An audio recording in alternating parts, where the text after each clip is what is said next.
a string, on a string.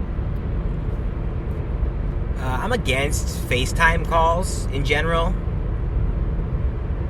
I know voicemails in the popular culture are frowned upon, but I would like to add FaceTime to that too. It's just awkward. The angle's never good. It's way too close to your face.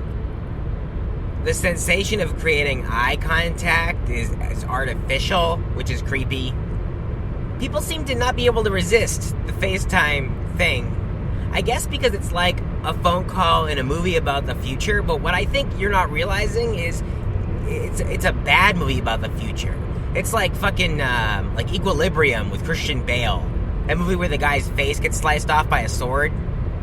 It looks so dumb. It's not like a Minority Report type future movie that like actually maybe sort of set some of our aesthetic, you know? It's the other way around. It wasn't aspirational. It's like it's lazy. It's just it mirrors what we thought we wanted out of the future, not what we actually do want. I tell you what though, last summer, my sister called me on FaceTime one time. I was at a grocery store. It was about 7 a.m. and I was buying beer. For the record, I was buying beer for a canoe trip. Normally, I observe the, don't purchase until after noon, don't drink until after 5 rules of civic discourse. But of course, on the sea, all bets are off. So I was buying beer at 7 a.m. and my sister called me on FaceTime because she wanted to see my face when she told me that she was pregnant. And from that call onward, other than the occasional, confusion from the contacts menu, or like you push a button with your face on your phone and accidentally FaceTime call somebody, I haven't had a FaceTime call since last night at 2:30 in the morning when my sister called me again to tell me that she'd given birth to her first son and my nephew, Kip McGuire.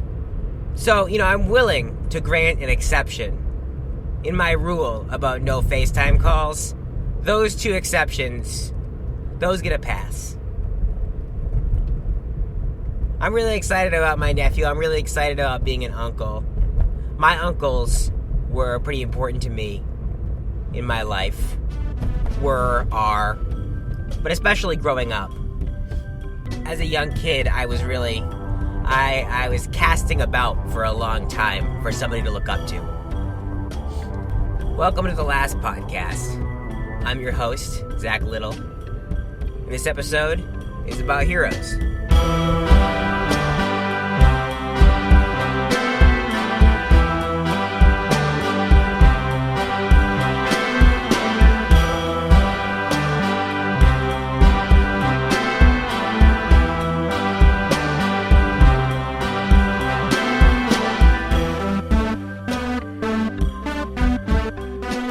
Kids have lousy role models, mostly pro athletes. I remember as a kid I felt pressured to have an athletic role model, even though I was genuinely not interested. The first athlete I was ever interested in was Dominique Moceanu, the gymnast in the Atlanta Olympics, but that was not for her athletic prowess. I remember for a while my bedroom had like a sports theme to it even. And I had a poster of the baseball player Don Mattingly on my closet. I couldn't tell you who Don Mattingly played for, or even what he looks like. Mostly, I liked that the shape of the poster, it was a smaller poster, and it fit very perfectly on the little door to my closet. Even as a kid, I was form over content. I'm trying to think about other role models I may have had as a young kid. David Copperfield, certainly. Mr. Rogers, George H.W. Bush. I remember being really fascinated by Desert Storm, and I knew, with that little kid moral clarity that Saddam Hussein was evil, which came back at me pretty hard when I was a teenager in the George W. Bush era. I remember, for a poetry class, creating some kind of project using lyrics from Desaparecido songs and footage of when Saddam had been captured. My teachers loved that shit back in the mid-aughts, but I bet now you would end up on some kind of list. It's funny to think about me idolizing George H.W. Bush because of Desert Storm, and just the idea that anytime any current event happens, there's a 5-year-old kid, and that guy is now his hero. You know, there are people out there who, when they were 5, their hero was like the hero pilot guy, Sully Sullenberger. There were kids whose hero was the golden-voiced homeless guy. Subway Jared. The first time that Subway Jared was in the public consciousness, not the second time.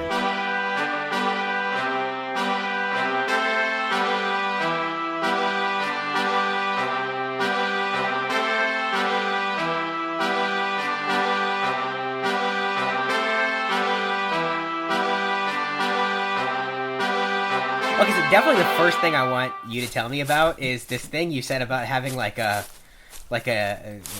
moment of profound sadness during Oh Hello.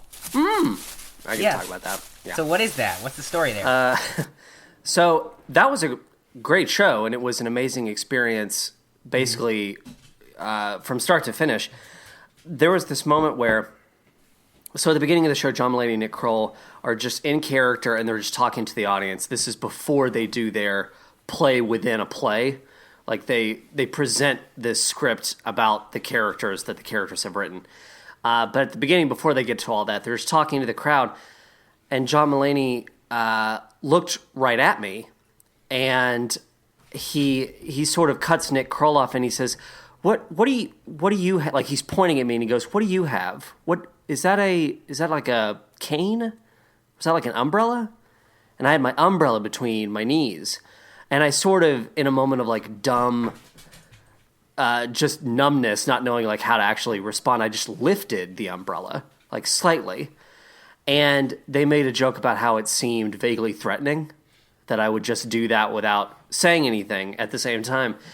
And they moved on from there, and it was just this really short moment, and it like filled me with this sort of kind of weird warmth and happiness, because I had somehow become a part of the show without injecting myself into the show, which, here's what I learn every time I go to a live event for something I love. I don't necessarily want to be around the people who love the thing I like. Yeah. Because sometimes they're just... they don't... it's so hypocritical, but I'll go to, podcast tapings or whatever, and I'll hear people talking about the thing I love, and they're so excited. And in my horrible, mean-spirited brain, I'm like, God, you're all fucking nerds. Like, why don't y'all just, like, calm down? And so that's a whole other... I'd be lying if I said I hadn't felt the same way. It's weird.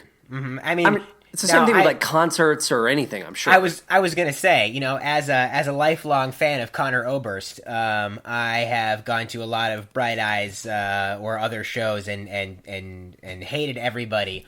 Although... Now when I go there, it's a little different because we've been through it together for like a decade, so we're a community. Yeah, you have too much in common. When you go to the Oh Hello reunion show in 10 years, the revival, yeah, you'll feel differently. But yeah, I don't know what it is about it. Like, just the people talking about the minutia and the ins and outs, like, which is normally just stuff I reserve for like my internal monologue. Like, I don't. There's not a lot of people that I know that I can walk around and be talking about these things with. So I guess it's just this weird disconnect hearing people say that stuff out loud. Oh, sure. As a former 15-year-old white kid, I did make a conscious effort at one point to stop quoting The Simpsons out loud. But that doesn't mean that I don't still do it in my head, fairly often. You can't not. It's at this point, it's just reactionary. Mm-hmm. It's like when you get hit in the knee with a little hammer.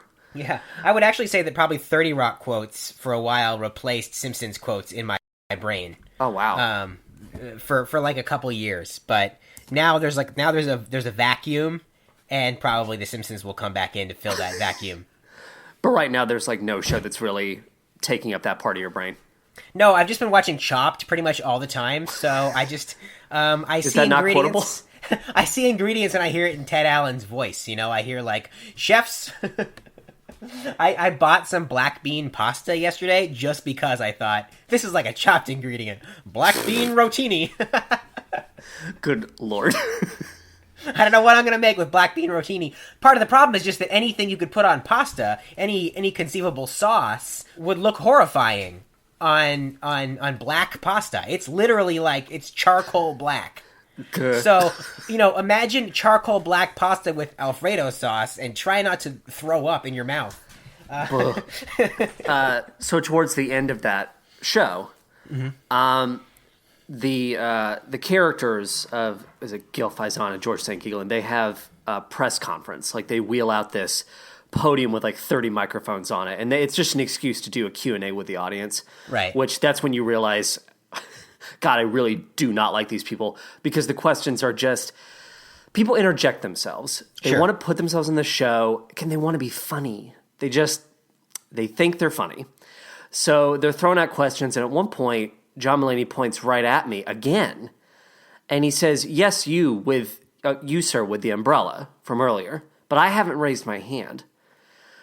And that's when I realize the guy behind me is talking. He is responding to John Mulaney's point. And I'm like, oh my God. And I turn just slightly to look at this guy, and he's got this bright gleaming umbrella that's like made of, like, the handle is metal and it catches the light from the stage. And that's when I realize, oh, for the last like hour and a half, I've thought I've had this like interaction with John Mulaney, when in reality, no, it was just another guy with a goddamn umbrella one row behind me, who also held his umbrella up and didn't speak. So it's like we're literally the same person, except I was not part of the narrative at all. Wow, that story turned out to be weirdly more haunting than I thought it was going to be. So there actually was a time in my life when I had a particular set of people that I looked up to. Of course, I'm talking about prank comedians. I went through a big phase of loving jackass, crank yankers.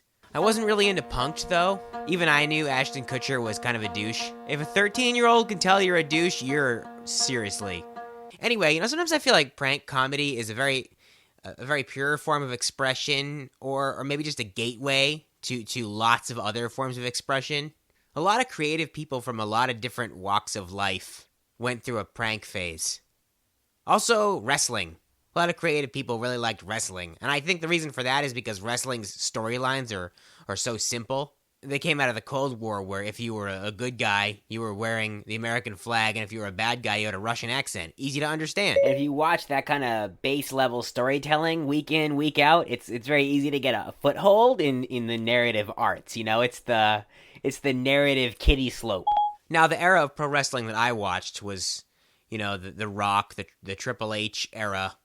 For all I know, those guys are all still wrestling, which is very weird. Feels like time is moving at different speeds for me and pro wrestlers. It's like that planet from Interstellar. But anyway, when I used to watch wrestling, you would know somebody was turning bad because they would do something like molest a corpse. I feel like there was definitely a corpse molestation plot line at some point on the show. Anyway, eventually I started making my own prank videos a little bit, but they were very benign. I'd carry a pizza box around that was empty, and I'd have my friends secretly videotaping me, and then I'd drop it in front of people. And they'd think, oh no, that pizza! Or they'd think, that really sounded like an empty pizza box. I'm out of the prank game now. I don't do anything like that, but I thought of a great one the other day. Okay, and it's called Grocery Store Time Traveler. Here's how this prank works, and anybody can do it, alright? You go to a grocery store, and you spend some time in the cracker aisle, and then you take 3 or 4 boxes of Cheez-Its, and you go to customer service. And you say, hi, listen, can I speak to the manager? And, when somebody of some grocery store authority comes up to you, you say, hey, listen, I just wanted to let you know, I think maybe you guys got a bad shipment or something, because all of your boxes of Cheez-Its are expired. And you hand in the box, and the guy looks at it, and it'll say, 2019. And he'll look at you, and he'll say, this says February 2019. And you have to look at him 100% serious and be like, yeah.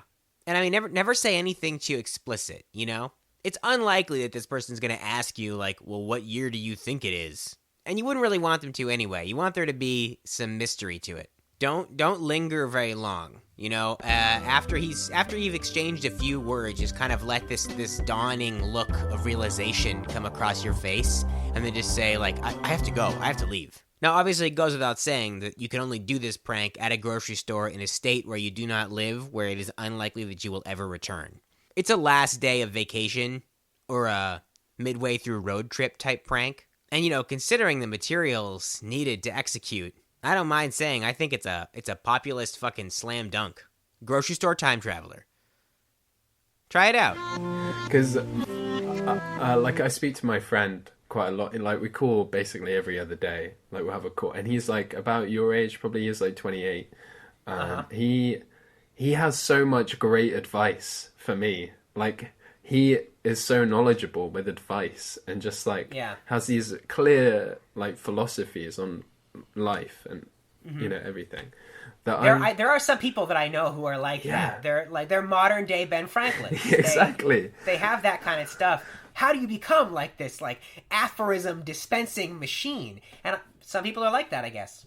Is it? But it's good. Or is it? You have one. That's true. Or is it just they go, like, do they actually have that, or are they just like, I have the confidence enough to go, this is a thing, and we just go, oh, okay, that's a thing. You've said that confidently. I'll tell you what. I know people. I have people at work and stuff, and they write, like, inspiring things on their, like, whiteboards and that sort of thing at their desks.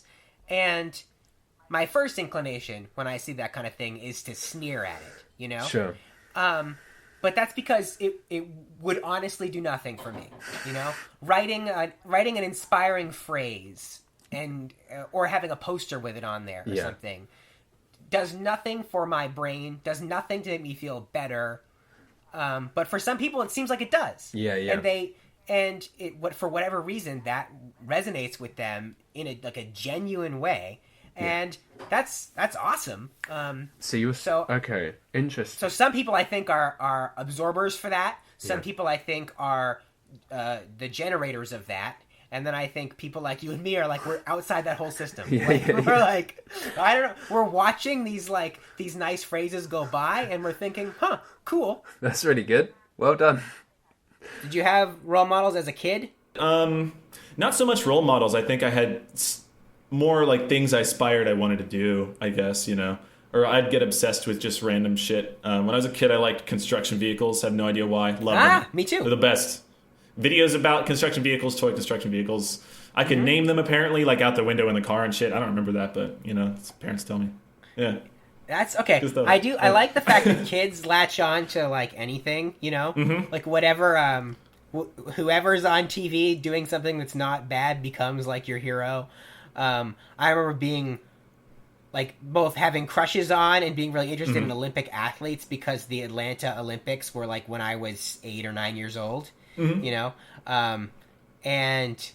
I had an uncle who was like cooked at a restaurant in the Olympics, but in my head it was like he was the chef of the Olympics, So like chefs were a big deal for a little while. It's like you kind of just follow wherever you can get it as a kid. Absolutely. I definitely I think it would be more true to say for me that I've had more role models as an adult than when I was a kid. I feel like I've as a person growing up, I get better at finding people's better qualities. Yeah. And what makes people, interesting or whatever. I feel like I'm better at that as an adult. As an adult, what do you look for in role models? Is it career thing? Is it a personality, moral compass type thing?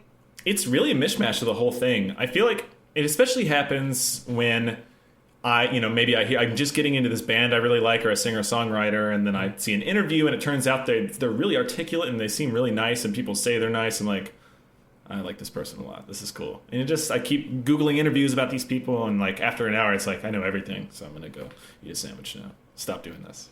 Yeah. Right. Okay. Well, no, that's cool that you kind of like, you kind of look, I talked to somebody, I said I was, when I look for, heroes as an adult or something, I have like second factor authentication, so they make something that I like, and then something about the way they do it, I also like, yes, that's exactly kind of how I was trying to explain that, but you said it better. Yeah, it's two-factor authentication. That's exactly what that is. Well, I've talked about it with a bunch of people, so now I've got these catchphrases. But I like the idea that you were better at it as an adult because and I like the idea that as an adult you're looking for it.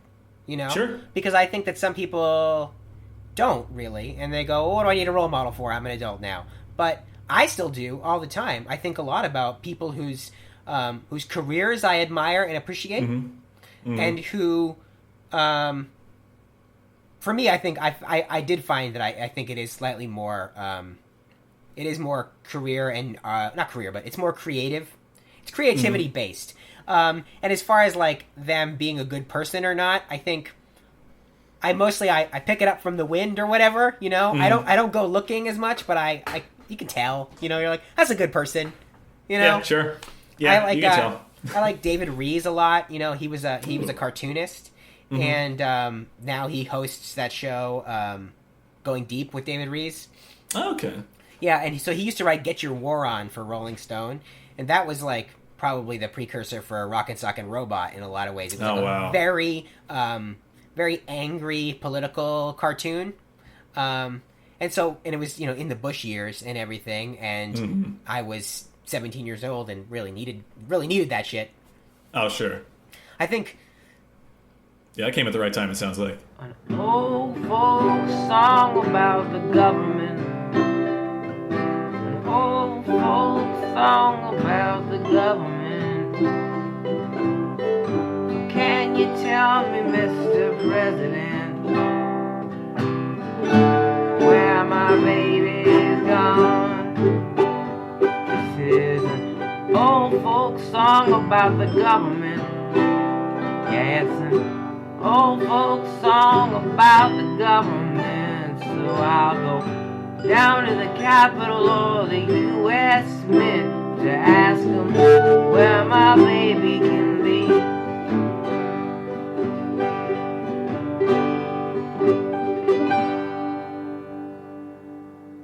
So I just impulsively bought some tickets to go see Conor Oberst in Portland next week. And this will be the second time inside of a calendar year. It's a strange development going into my 30s. My pilgrimages to go to see Conor Oberst are becoming more frequent, not less. I've seen this dude in various musical iterations. Leaps and bounds more times. Is that a thing? I've seen him a lot more than I've seen anybody else. I can only count bands that I've seen twice. There's only 2 or 3 of them, and we're approaching the double digits with Conor Oberst shows. And at several of these shows, I have actively avoided meeting him. I don't think you should meet your heroes, especially not the biggest ones. And I would count Conor Oberst as one of my biggest heroes and creative role models. You got nothing to gain, you know? You got nothing to gain except for weirdness. There's an exception to this rule too, though, and that is if one of your heroes is Sway, go ahead and meet Sway, because Sway is great. There's no way to get through this part of the story without sounding really braggy and name-droppy, so I'm just going to do it really fast, okay? I introduced myself to Sway at a party on the roof of the Roosevelt Hotel where Good Charlotte was playing a private show. I walked over to Sway and his entourage, and I introduced myself. And I told him, I'd watched him on TV for years, and I was a big fan. And he was really nice to me, and he asked me what I was there for, and I told him I was doing a video thing for Concast. And he was really nice to me, and then I kept seeing Sway over the course of this weekend. Which actually, I'm realizing as I'm recording this was 6 years ago to the day. So it's funny that it just popped into my head. Every time I saw Sway, and several members of his entourage, he remembered me by name and was very friendly and asked me what I was doing, told me that he liked my style. Just great stuff. I am still riding the self-confidence boost I got from Sway 6 fucking years ago. And I've been a loyal follower of Sway in the Morning's Instagram account ever since.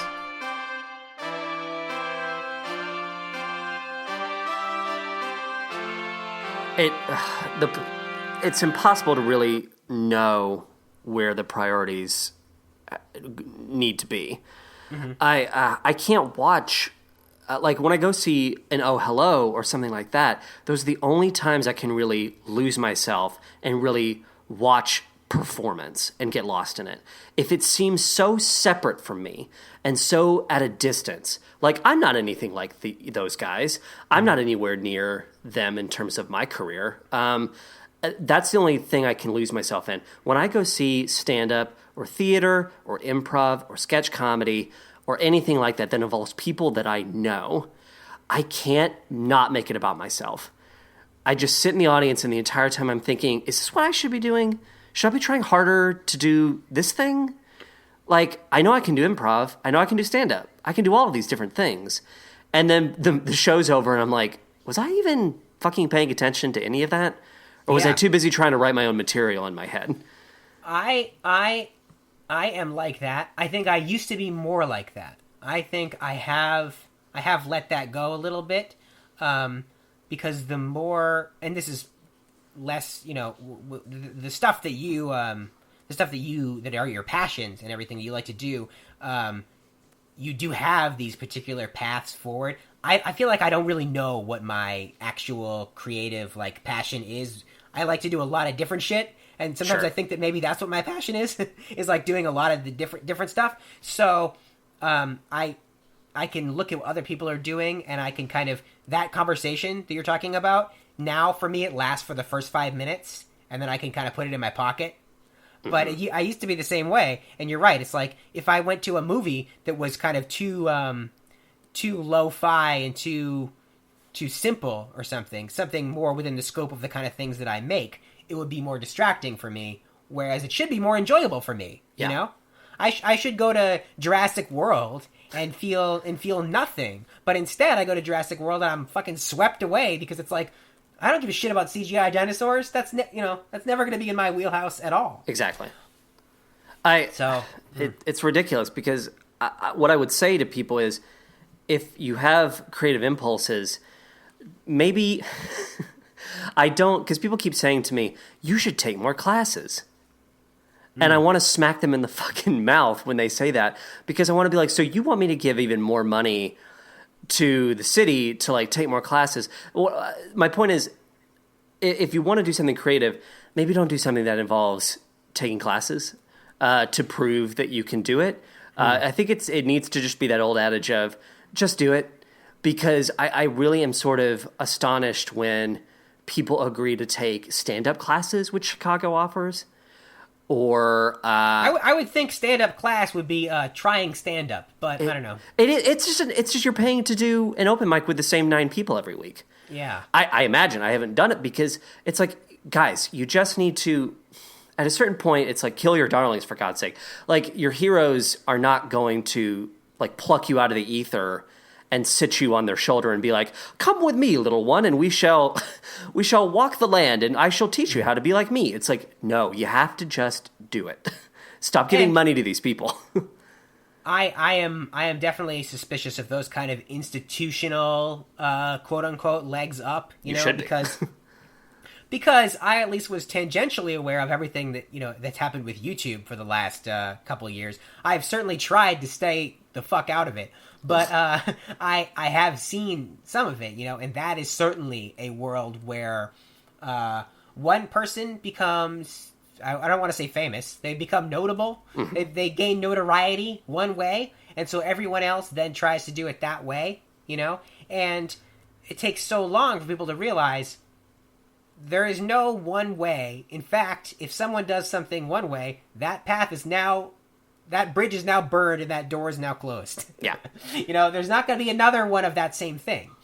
And I think that's been helpful for me because it's actually helped me clarify what I am looking for in kind of career type role models, because they're the people who, they're moving targets. They're people that try different things, and something hits here, and they try something else.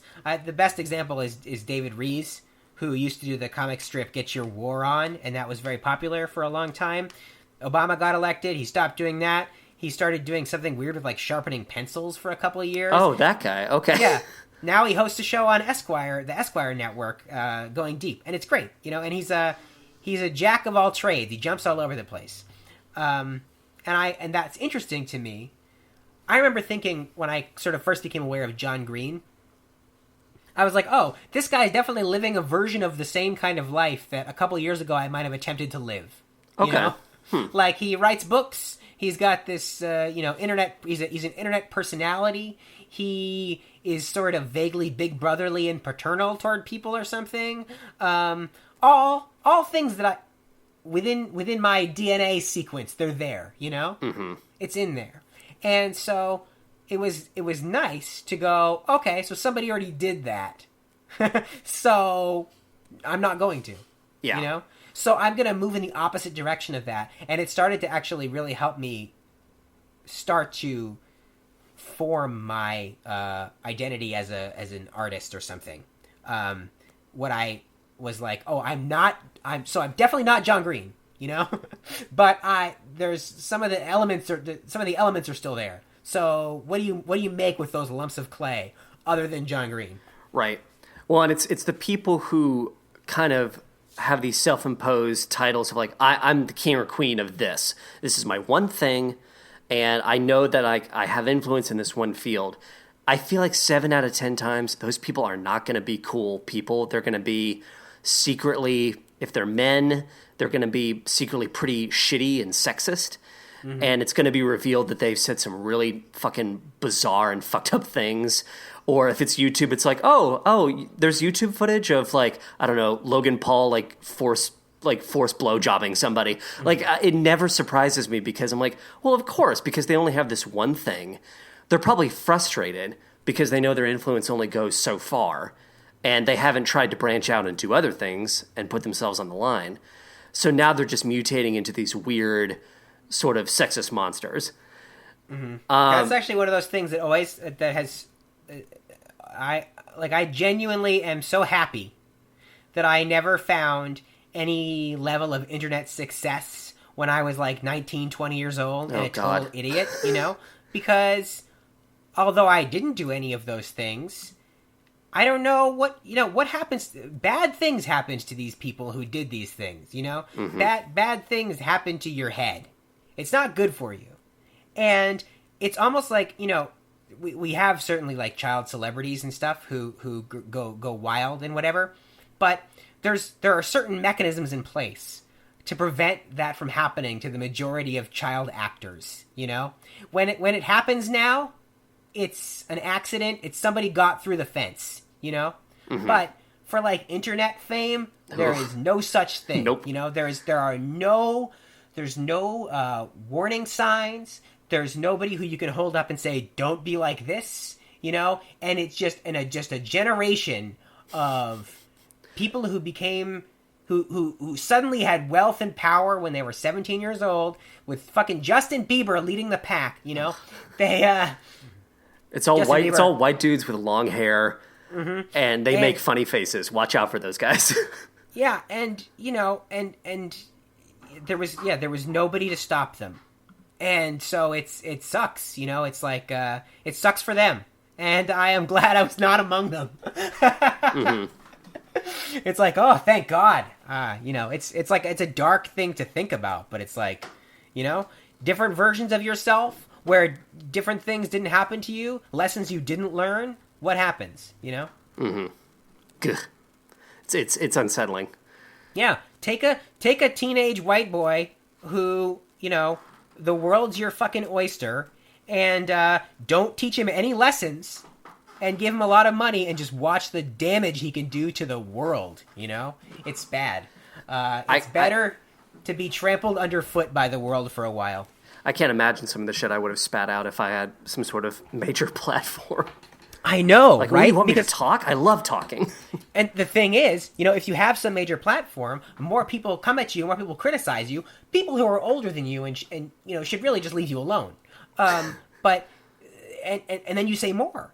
Mm-hmm. You know, and it gets worse and worse and worse, and the stone rolls down the hill and gathers more and more fucked up moss, and you know, it's like and then it slams into a building.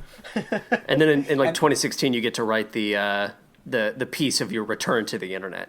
Like, I've returned, and I've learned, and I've mm-hmm. Look at me now, you know, Ma.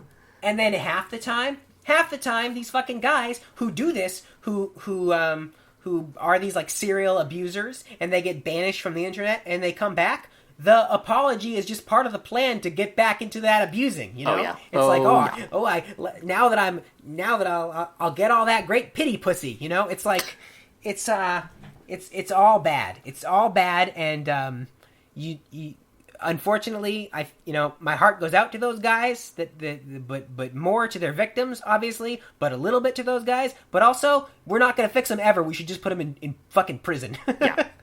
We should go, you know what, society, we're going to have to take a mulligan on these 30 dudes.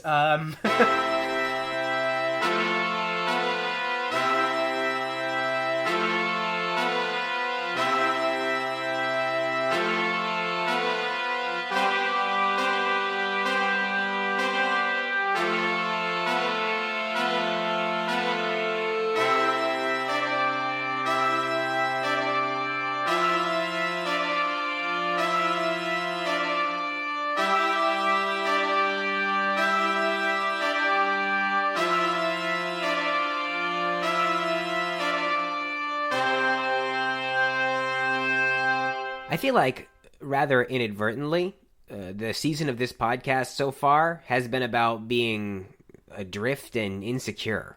On the first episode of the season, I talked about the show finding its rocks, but I'm realizing that I don't totally know where all of mine are. Like, as a person.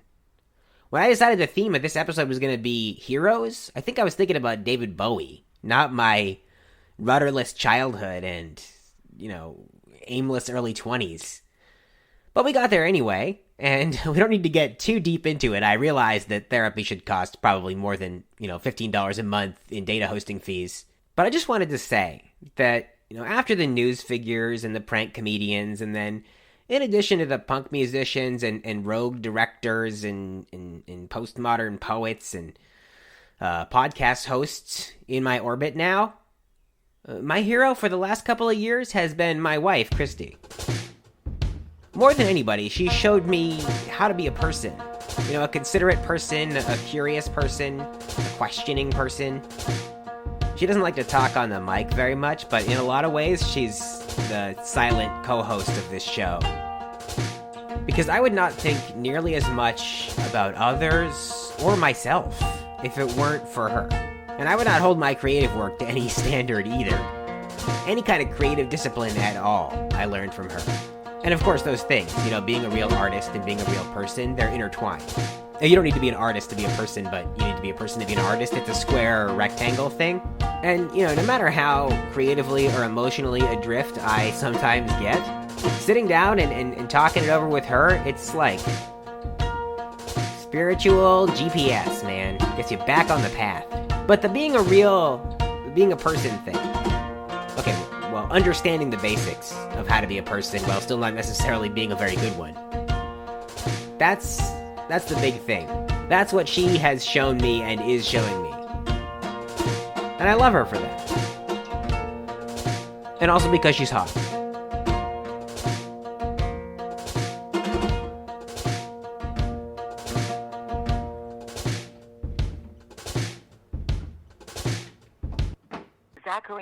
Today's episode featured the voices of John Pernisek, Max Wallace, and Ryan O'Connor.